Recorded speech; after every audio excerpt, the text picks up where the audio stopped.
નમસ્કાર મિત્રો.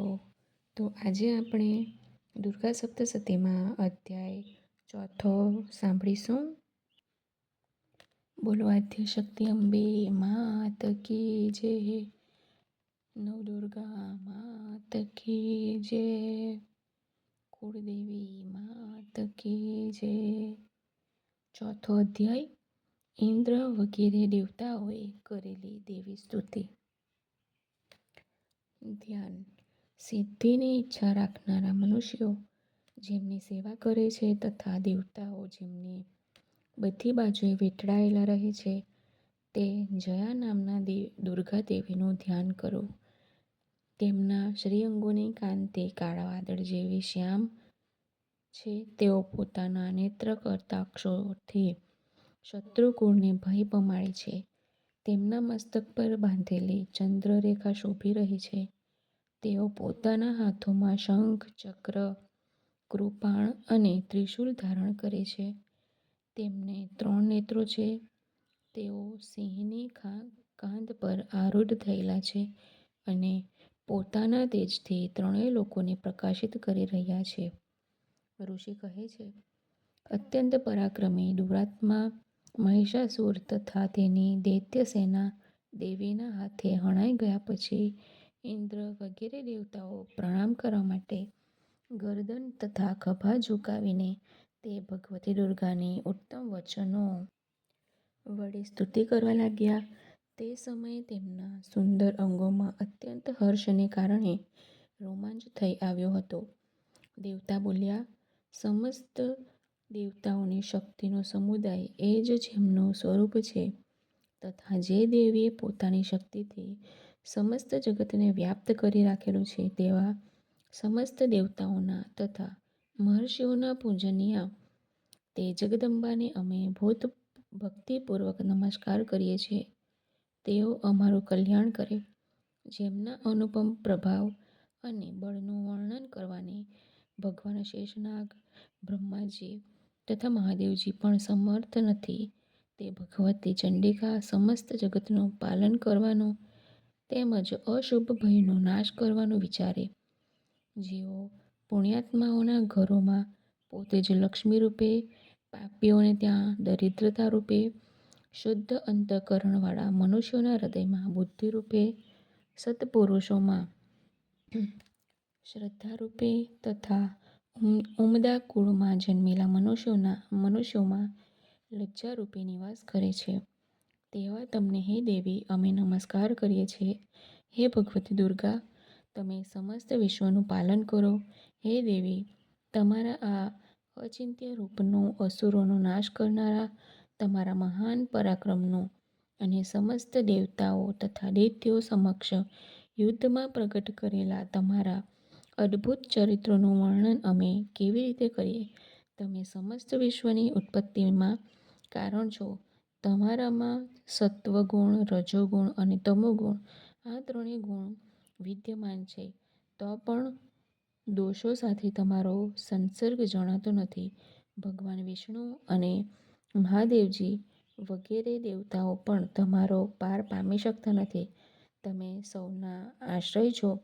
આ સમસ્ત જગત તમારો અંશભૂત છે કારણ કે તમે સૌની આદિભૂત અવ્યાકૃત પરા પ્રકૃતિ છો. હે દેવી, સમસ્ત યજ્ઞોમાં જેના ઉચ્ચારણથી બધા દેવતાઓ તૃપ્તિ લાભ કરે છે તે સ્વાહા તમે જ છો.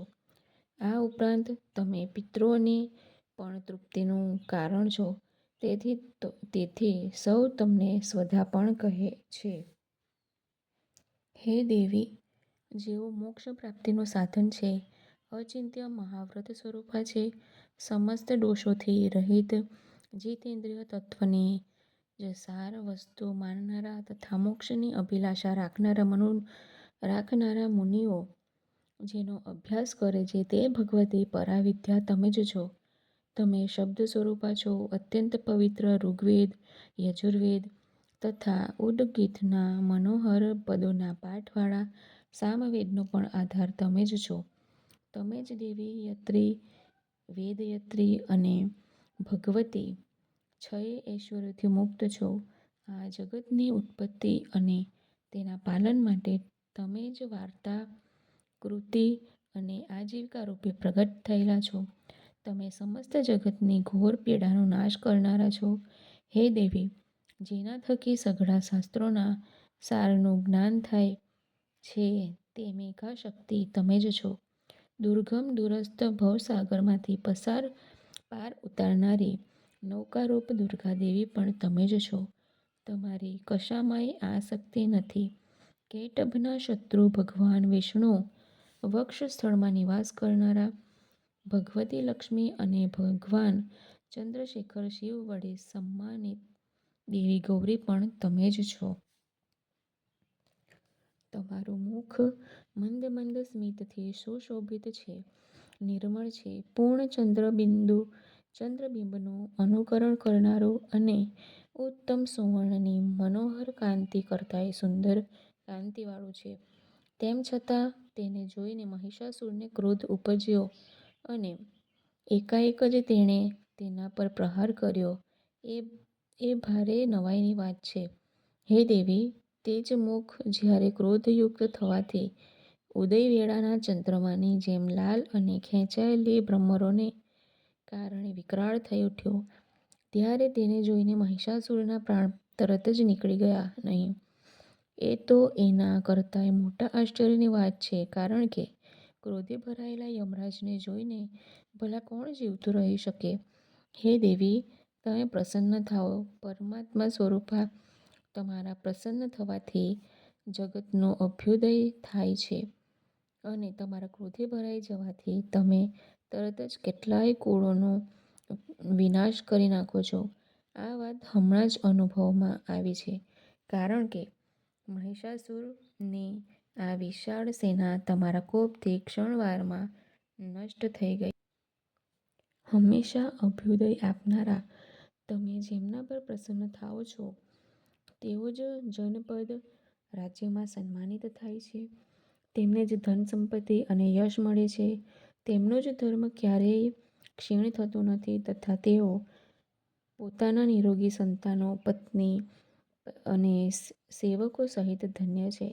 હે દેવી, પુણ્યાત્મા મનુષ્ય તમારી જ કૃપાથી દરરોજ અત્યંત શ્રદ્ધાપૂર્વક બધા પ્રકારના ધર્મને અનુકૂળ કર્મો હંમેશા કરતો રહે છે અને તેના પ્રભાવથી સ્વર્ગ લોકમાં જાય છે. તેથી જ તમે ત્રણેય લોકમાં અચૂકપણે મનોવાંછિત ફળ આપનારા છો. હે મા દુર્ગા, તમે તમારું સ્મરણ કરવાથી બધા પ્રાણીઓનો ભય હરી લો છો અને સ્વસ્થ મનુષ્યો તમારું ચિંતન કરે છે તો તમે તેમને પરમ કલ્યાણમયી બુદ્ધિ આપો છો. દુઃખ, દારિદ્ર્ય અને ભયને હરનારા હે દેવી, તમારા સિવાય અન્ય કોણ છે કે જેનું ચિત્ત સૌનો ઉપકાર કરવા માટે હંમેશા દયાર્દ્ર રહ્યા કરતો હોય? હે દેવી, આ રાક્ષસોને મારવાથી સંસારને સુખ શાંતિ મળે તથા આ રાક્ષસો દીર્ઘકાળ સુધી નરકમાં રહેવા માટે ભલેને પાપ કરતા રહ્યા હોય, પણ આ સમયે યુદ્ધમાં મૃત્યુ પામીને સ્વર્ગલોકમાં જાય. અવશ્ય જ આવું જ વિચારીને તમે શત્રુઓનો વધ કરો છો. તમે શત્રુઓ પર શસ્ત્રોના પ્રહાર શા માટે કરો છો અને સમસ્ત અસુરોને દૃષ્ટિપાત માત્રથી જ શા માટે ભસ્મીભૂત કરી દેતા નથી? એમાં એક રહસ્ય છે. આ શત્રુઓ પણ મારા શાસ્ત્રોથી પવિત્ર થઈને ઉત્તમ લોકમાં ભલે જાય. આવો તેમના પ્રત્યેનો તમારો વિચાર અત્યંત ઉત્તમ છે. તમારા ખડગની તેજોરાશિની ભયંકર પ્રભાથી તથા તમારા ત્રિશૂળના અગ્રભાગના સઘન તેજથી અંજાઈને અસુરોની આંખો ફૂટી ગઈ નહીં. એમાં કારણ એ જ હતું કે તેઓ મનોહર કિરણવાળા ચંદ્રમાની જેમ આનંદ આપનારા તમારા આ સુંદર મુખનું દર્શન કરી રહ્યા હતા. હે દેવી, તમારું શીલ દુરાચારીઓના હીન આચરણોનું શમન કરનારું છે. સાથે જ તમારું આ રૂપ એવું છે કે જે અચિંતનીય છે અને જેની ક્યારેય બીજાઓની સાથે તુલના પણ થઈ શકતી નથી. તથા તમારું બળ અને પરાક્રમ તો તે દૈત્યનો પણ નાશ કરનારું છે કે જેઓ ક્યારેક તો દેવતાઓના પરાક્રમનો પણ નાશ કરી ચૂક્યા હતા. આ પ્રમાણે તમે પોતાના શત્રુઓ પર પણ પોતાની દયા જ પ્રગટ કરી છે. હે વરદાયિની દેવી, તમારા આ પરાક્રમની તુલના કોની સાથે થઈ શકે? તથા શત્રુઓને ભય પમાડનારું તેમજ અત્યંત મનોહર એવું આ રૂપ તમારા સિવાય અન્યત્ર છે પણ ક્યાં? હૃદયમાં દયા અને યુદ્ધમાં નિષ્ઠુરતા, આ બંને વાના ત્રણેય લોકમાં કેવળ તમારામાં જ જોવા મળે છે. હે માં, તમે શત્રુઓનો નાશ કરીને આ સમસ્ત ત્રણેય લોકનું રક્ષણ કર્યું છે. આ શત્રુઓને પણ યુદ્ધભૂમિમાં હણીને સ્વર્ગલોકમાં પહોંચાડ્યા છે તથા ઉન્મત્ત થયેલા દૈત્યો તરફથી પ્રાપ્ત થતા અમારા ભયને પણ દૂર કરી દીધો છે. તમને અમારા નમસ્કાર છે. હે દેવી, તમે ત્રિશૂળ વડે અમારું રક્ષણ કરો. હે અંબિકે, તમે ખડગ વડે પણ અમારું રક્ષણ કરો તથા ઘંટનાદ અને ધનુષ્ય ટંકારોથી પણ અમારું રક્ષણ કરો. હે ચંડિકે, પૂર્વ, પશ્ચિમ અને દક્ષિણ દિશામાં તમે અમારું રક્ષણ કરો. અને હે ઈશ્વરી, પોતાનું ત્રિશૂળ ઘુમાવીને તમે ઉત્તર દિશામાં પણ અમારું રક્ષણ કરો. ત્રણેય લોકમાં તમારા પરમ સુંદર તેમજ અત્યંત ભયંકર એવા જે રૂપો વિચરતા રહે છે તેમના દ્વારા પણ તમે અમારું અને આ પૃથ્વીલોકનું રક્ષણ કરો. હે અંબિકે, તમારા કરપલ્લવોમાં શોભતા ખડગ, શૂળ, ગદા વગેરે જે અસ્ત્રો શસ્ત્રો છે તે બધા થકી તમે બધી બાજુએથી અમારું રક્ષણ કરો. ઋષિ કહે છે, આ પ્રમાણે દેવતાઓએ જ્યારે જગતજનની દુર્ગાની સ્તુતિ કરી અને નંદનવનના દિવ્ય પુષ્પો તેમજ ગંધ, ચંદન વગેરે વડે તેમનું પૂજન કર્યું, એ પછી બધાએ મળીને જ્યારે ભક્તિપૂર્વક દિવ્ય સુગંધ સમર્પિત કરી ત્યારે દેવી પ્રસન્નવદન થયા અને પ્રણામ કરી રહેલા તે બધા દેવતાઓને તેમણે કહ્યું. દેવી બોલ્યા, હે દેવતાઓ, તમે બધા મારી પાસેથી જે વસ્તુ મેળવવાની ઈચ્છા રાખતા હો તે માંગો. દેવતા બોલ્યા, તમે ભગવતીએ અમારી બધી ઈચ્છા પૂરી કરી દીધી છે. હવે માંગવાનું કંઈ પણ બાકી રહ્યું નથી, કારણ કે અમારો આ શત્રુ મહિષાસુર માર્યો ગયો છે. એમ હોવા છતાં પણ હે મહેશ્વરી, તમે અમને જો બીજું કંઈ વરદાન આપવા ઈચ્છો છો તો અમે જ્યારે તમારું સ્મરણ કરીએ ત્યારે દર્શન આપીને તમે અમારા મહાન સંકટ દૂર કરતા રહેજો. તથા હે પ્રસન્નવદના અંબિકે, જે મનુષ્ય આ સ્તવનનો સ્તોત્ર વડે તમારી સ્તુતિ કરે તેને ધન, સમૃદ્ધિ અને વૈભવ આપવાની સાથોસાથ તેની ધન તથા પત્ની વગેરે સંપત્તિને પણ વધારવા માટે તમે હંમેશા અમારા પર પ્રસન્ન રહો. ઋષિ કહે છે, હે રાજન, દેવતાઓએ પોતાના તથા જગતના કલ્યાણ માટે જ્યારે દેવી ભદ્રકાળીને આ પ્રમાણે પ્રસન્ન કર્યા ત્યારે તેઓ તથાસ્તુ કહીને ત્યાં જ અંતર્ધ્યાન થઈ ગયા.